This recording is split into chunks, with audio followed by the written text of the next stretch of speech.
मराठवाड्यातला पाहणी दौरा हा एक फार्स आहे सरकारचा। गेले कधी, पाहणी केली कधी, शेतकऱ्यांच्या कुटुंबियांचा आक्रोश ऐकून त्यांच्याशी चर्चा केली कधी। 36 लाख शेतकऱ्यांचा प्रश्न आहे साधारण, म्हणजे कुटुंब, एक शेतकरी म्हणजे त्याच्यावरती 10 माणसं अवलंबून आहेत। हे मानलं तर 36 लाख शेतकरी उद्ध्वस्त झालेला आहे मराठवाड्यात।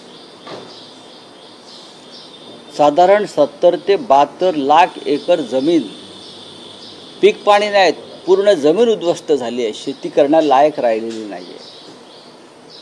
मराठवाड्यातल्या अनेक जिल्ह्यामध्ये, गावामध्ये काहीच राहिलेलं नाही। अशा वेळेला मुख्यमंत्री असतील, त्यांचे 2 उपमुख्यमंत्री असतील, त्यांनी पाहिलं काय, त्यांनी काय समजून घेतलं, त्यांनी काय मदत आतापर्यंत पोचवली? फक्त पाण्याच्या बाटल्यांवरती फोटो लावून पाणी वाटले म्हणजे मदत होत नाही ना, ती प्रसिद्धी आहे। आपण राज्याचे उपमुख्यमंत्री किंवा मुख्यमंत्री आहात, तुम्हाला हे करण्याची गरज नाही। तुम्हाला शासन म्हणून मदत केली पाहिजे मोठ्या प्रमाणात, आणि बाकीची मदत ही गुप्त असायला पाहिजे। तुम्ही अशा संकटाची वाट पाहता का? अशी संकट कोसळतात कधी आणि आमचे फोटो छापून आम्ही मदत देतो कधी? मदतीचं आम्ही स्वागत करतो, कोणी केली असेल अशा वेळेला मदत जर कोणी करत असेल त्याचं स्वागत केलं पाहिजे, गरज आहे। मग तो भूकंप असेल, पूर असेल, अपघात असेल, ही आपली परंपरा आहे। पण महाराष्ट्र सरकारनं काय केलं आतापर्यंत? केंद्र सरकारनं काय केलं आतापर्यंत? काय मदत जाहीर केली केंद्रानं? कोणतं पथक पाठवलं पाहणीसाठी, आणि पथक कशाकरता पाठवत आहे? आधी तुम्ही सरसगट घराघरामध्ये 36 लाख शेतकऱ्यापर्यंत मदत पोचवा, हे तुम्ही केलं आहे का? हे शासन अत्यंत मुर्दाड आहे, असंवेदनशील आहे, इतकं तुम्ही सांगू शकतो। परंतु अजित पवार आज देखील दुसऱ्या दिवशी दौऱ्यावरती आहे। काल रात्री शेतकऱ्यांशी संवाद साधताना अजित पवार म्हटले की पैशांचं सोंग आणता येत नाही, जवळपास 45,000 कोटी रुपये आम्ही या योजनेला नाही, पैशांचं सोंग आणता येत नाही ना, मग सरकार चालवू नका। ही वेळ महाराष्ट्रावर कोणी आणली आहे? तुम्ही लाडक्या बहिणींचा उल्लेख वारंवार करू नका, लाडक्या बहिणींचे संसार त्यात वाहून गेलेले आहेत। पैशाचं सोंग आणता येत नाही ही महाराष्ट्राच्या राज्यकर्त्यांना बोलण्याची वेळ यांच्या दरोडेखोरीमुळे आलेली आहे। 9 लाख कोटीचं कर्ज, साधारण 10 लाख कोटीचं कर्ज या सरकारवरती आहे। यांना कोणी कर्ज द्यायला तयार नाही। 65,000 कोटी व्याज भरतात हे लोक। हे मराठवाड्याचा जनतेचं जे संकट आहे त्यातून कसा मार्ग काढणार? आणि केंद्र सरकार आमच्या तोंडावरती दमडी मारायला तयार नाही। काय करणार तुम्ही? शेतकऱ्यांनी कसं जगायचं मराठवाड्यात? उद्धव ठाकरे माननीय शिवसेना पक्षप्रमुख आज लातूरपासून संभाजीनगरपर्यंत हा दौरा करत आहेत। समजून घेऊ आम्ही काय करता येईल, कसा आवाज उठवता येईल, सरकारला कसं धारेवर धरता येईल हे पाहू ना। विरोधी पक्षनेता ह्या लोकांनी ठेवला नाही का? तर तो हे प्रश्न विचारेल, सरकारची पोलखोल करेल, अधिकाऱ्यांना जाब विचारेल या पुराच्या संदर्भात, शेतकऱ्यांचा आक्रोश विधानसभेत मांडेल। म्हणून मंडळाच्या दोन्ही सभागृहामध्ये जे सरकार विरोधी पक्षनेता नेमून नाही त्या सरकारकडनं शेतकऱ्यांनी काय अपेक्षा करायची? मला महायुतीच्या आमदारांनी खासदारांनी एक महिन्याचा पगार दिला, विरोधी पक्षाकडून अशा प्रकारचे बघा, आम्ही करोना काळामध्ये, संकट काळामध्ये आमदार महाराष्ट्राच्या आपलं 1 महिन्याचं वेतन द्यावं हे ठरवलं, आणि मुख्यमंत्री सहायता निधी द्यावा, कारण संकट महाराष्ट्रात होतं। तेव्हा भारतीय जनता पक्षाचे सगळे उपटसुंब आम्ही मुख्यमंत्र्यांचा निधी महाराष्ट्रात देणार नाही, आणि त्यांनी PM केअर फंडात पैसे पाठवले। मग आता तुम्ही कोणत्या तोंडानं मुख्यमंत्री सहायता निधीला पैसे देता?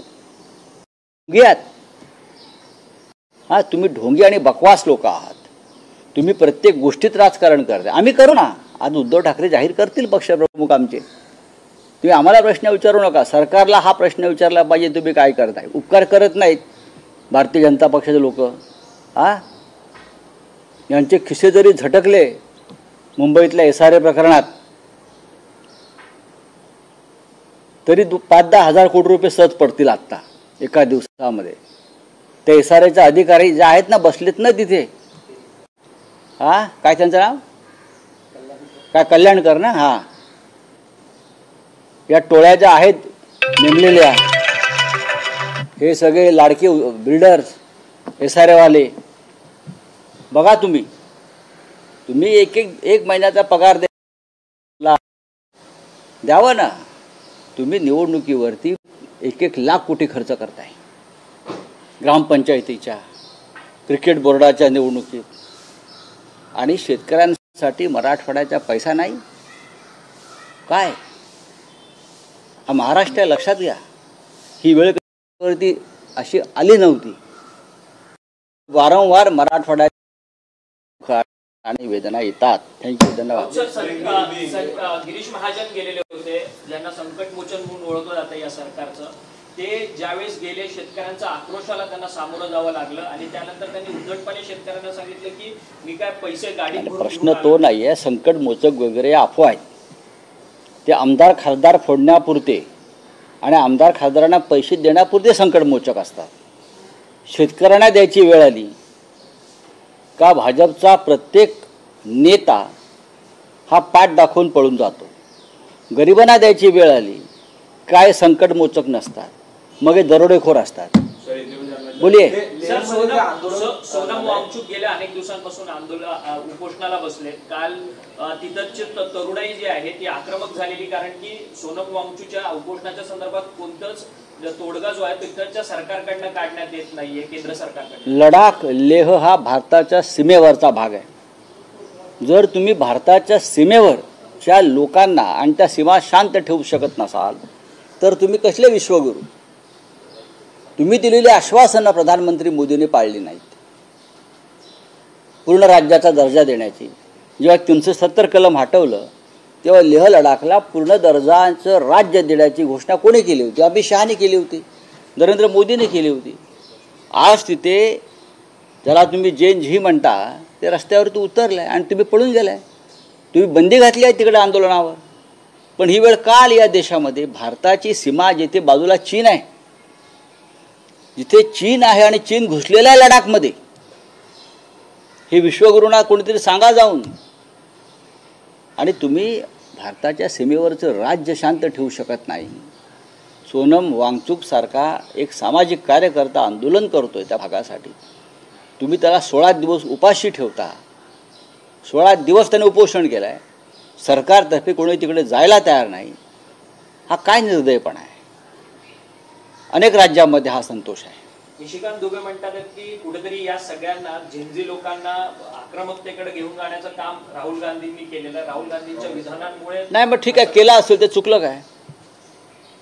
आक्रमकता काय तुम्हीच दाखवायची का फक्त? जर असंतोष उफाळून आला तर त्यात चुकलं काय? ही लोकशाही आहे. मग तुमचा अत्याचार, तुमची दरोडेखोरी, तुमचा भ्रष्टाचार हे सहन करायचं का? बरोबर आहे राहुल गांधींचं. बोलिए. देखिए, लद्दाख और लेह की जनता की जो मांग है उसको देश का समर्थन है. ये जो मांग है ये जायज़ मांग है. जब आपने जम्मू कश्मीर का 370 हटाया तब आपने कहा था, अमित शाह जी ने कहा था, गृह मंत्री ने, ये मोदी जी का आश्वासन है चुनाव में कि आपको पूरे राज्य का दर्जा देंगे. अगर आपने कहा है और जैन जी सड़क पर है तो आप उनको गुनहगार क्यों ठहरा रहे हो? उनके ऊपर क्यों गोली चला रहे हो? ये भारत के सीमावर्ती राज्य है, खास करके चाइना बॉर्डर है. वहाँ की युवाओं को आप शांत नहीं कर सकते, उनका आप समाधान नहीं कर सकते. आप काहे के विश्वगुरु? काहे के? जनता आक्रामक है, जनता के मन में असंतोष है तो बाहर आ जाएगा. आप उनको दबा नहीं सकते, गोलियां नहीं चला सकते. चलिए, थैंक यू वेरी मच.